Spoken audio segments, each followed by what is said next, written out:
Bonjour, merci de comprendre peut-être que la technique n'ira pas jusqu'au bout et d'essayer d'écouter ce que je vais longuement dire parce que c'est plus facile de le lire. Alors, la première chose que je souhaiterais dire, c'est que, ma foi, je ne suis pas spécialiste du climat, mais j'ai longtemps écouté Monsieur Paul Vergès, c'est-à-dire qu'à chaque conférence sur les RUP, il me prenait en otage pour m'expliquer comment cette affaire de biodiversité et de climat était importante pour nous. Et je pense qu'il y a près d'une vingtaine d'années qu'il m'a convaincu que c'était là une des choses importantes à faire. Je suppose que je n'ai pas été la seule à être interpellée par Monsieur Vergès. J'ai aussi beaucoup écouté Monsieur Clovis Beauregard sur le rôle et l'unité que la Caraïbe représentait dans le développement possible pour notre eurorégion. Alors, je suppose que ça ne fonctionne pas. Je voulais vous montrer la carte de la Caraïbe et voir que nous sommes... Voilà, cette carte montre comment nous sommes dans une espèce de mer close et que tous les événements climatiques qui touchent une des îles risquent de toucher l'autre. Hein. On a évoqué les sargasses et on sait bien que les sargasses passent partout. Alors, le partenariat stratégique entre la Caraïbe et l'Europe a été souvent renforcé grâce au rôle de l'Europe qui a souvent présenté dans les enceintes internationales cette portion d'Europe que représentait l'Eurorégion, Guadeloupe, Martinique et Guyane pour le monde. Comme il a été dit, les défis qui vont nous toucher sont très importants. La croissance est menacée, la sécurité, la recherche de nouveaux financements, ce sont des sujets d'une grande acuité et que nous devons affronter de façon raisonnée et ensemble. Je pense que le projet régional de Smart Climate Zone que M. Macron a bien voulu indiquer lors du sommet du climat en décembre dernier est une opportunité sur le plan diplomatique pour nous. La Caraïbe doit se vivre comme un ensemble pour réaliser ces grands projets. Donc, nécessité d'une vision commune pour tous les pays de la Caraïbe à l'horizon des années 2030. Il faudra développer de nouvelles approches dans toute la région. Il faudra aussi échanger les bonnes pratiques pour identifier les potentiels nouveaux, partager l'expertise de façon internationale. Les liens Europe et Caraïbes sont très importants. La Caraïbe a un lien systémique avec l'Europe. J'aime dire que la Caraïbe est un sous-système de l'Europe.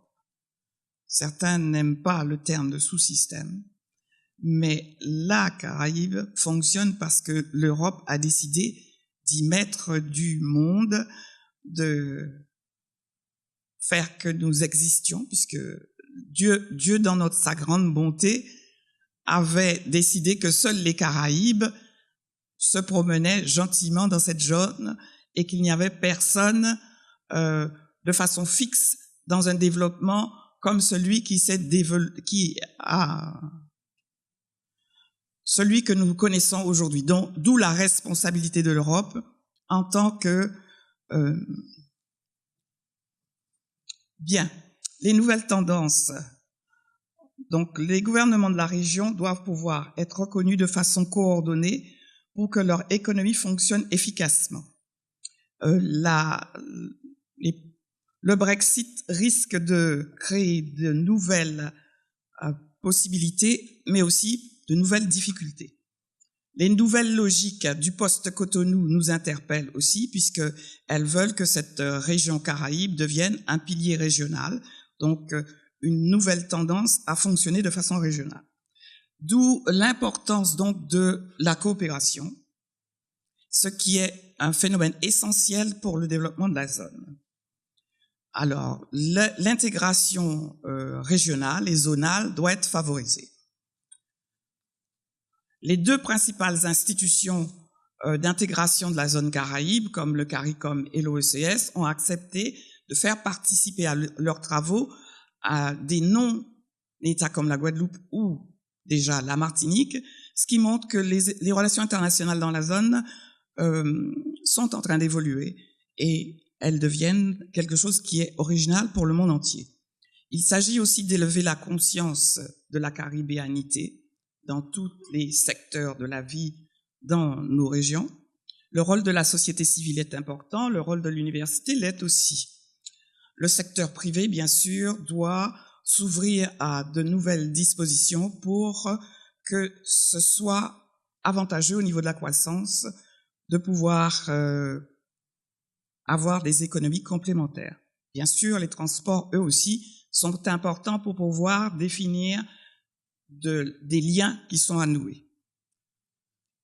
Donc, il s'agit d'un changement de paradigme total et de travailler sur une logique de diplomatie du climat dans le cadre de cette First Smart Climate Zone.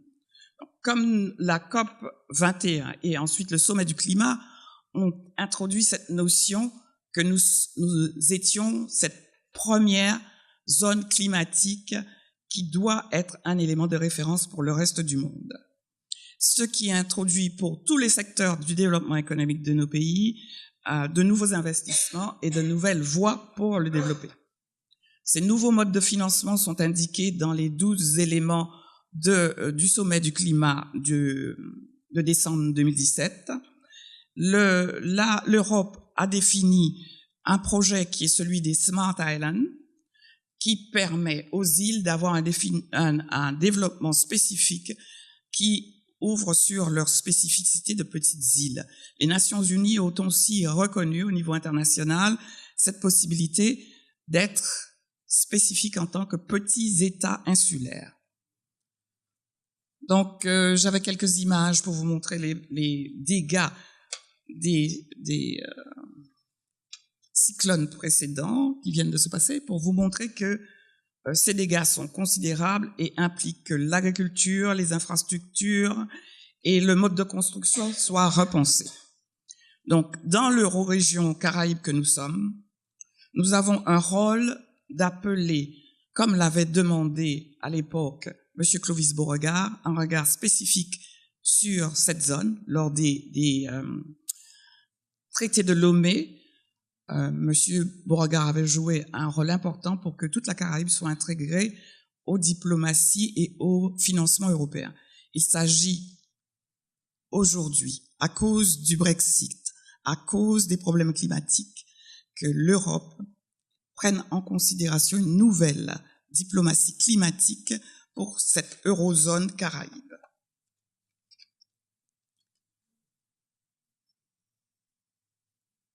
Donc, les images vont peut-être suivre, mais en conclusion, je voudrais dire qu'une volonté partagée de changement dans tous les secteurs de façon intégrée, de réaliser dans la Caraïbe une zone exemplaire de développement qui, par son histoire et sa position géographique, est un défi en termes de résilience des droits de l'homme, de la planète et un modèle pour le monde.